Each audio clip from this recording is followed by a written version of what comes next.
Hello everyone, my name is Vandana Malhotra. Welcome to my channel Know the New. Today we are going to discuss about variables and different types of variables that are available in C programming. So what are variables? Variables are generally used to store some values. Which kind of values? For example, if you want to store age of any person or you want to store cost of any book, then in that case you will need some kind of variables.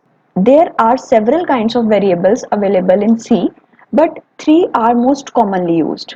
What are those? First category is of integers. Integer are basically whole numbers. What are whole numbers? That are complete numbers. For example, 1, 2, 3, 4, 5. All these are integers. For example, if you want to store age of any person, so that will be included in integer type of variable.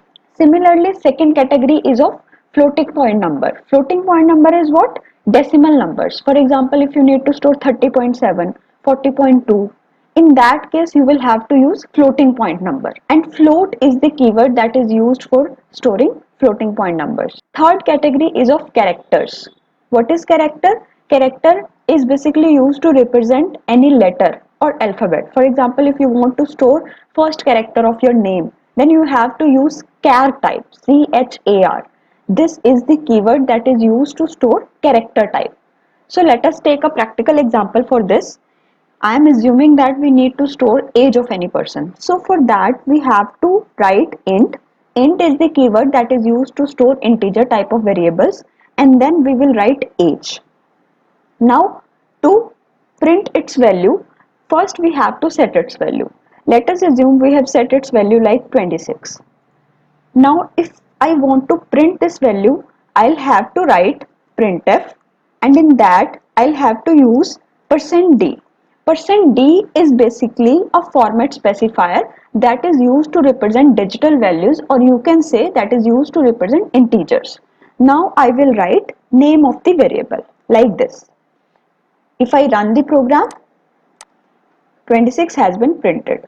In the same way, if I need to take a floating point number, then I'll have to write float here, float, like this.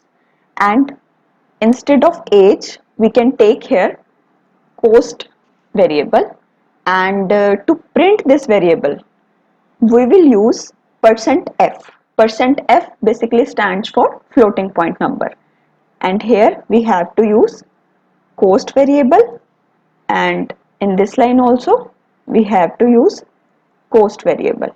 And as I said earlier, float is used to represent decimal values, so we can store here 26.38 something, any value in decimal.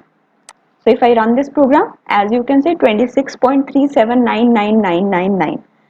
There are 6-digit representation after the dot. If I want to represent it to two numbers, then I'll have to write 0.2 here. So %.2f will reduce the representation up to 2 decimal points. If I run the program again, as you can see, 26.38 is the answer. Now if I need to take any character type, then I'll have to write here char, char, and instead of cost we can take letter, and here also we'll have to write letter, and to represent a letter we need to take single quotes like this. For example, I need to store V in the letter variable, then I'll have to write single quotes, and then within the single quotes I'll write that character. And instead of F, we will use C here to represent the character, and here we will write variable name, so that is letter again. Now if I run the program, as you can see, the character V has been shown. So in this way you can take integer type of variable, character type of variable, and floating point numbers in your C program. Later on in the series we will write some more complex programs. Till then, please like and subscribe my videos. Thank you very much.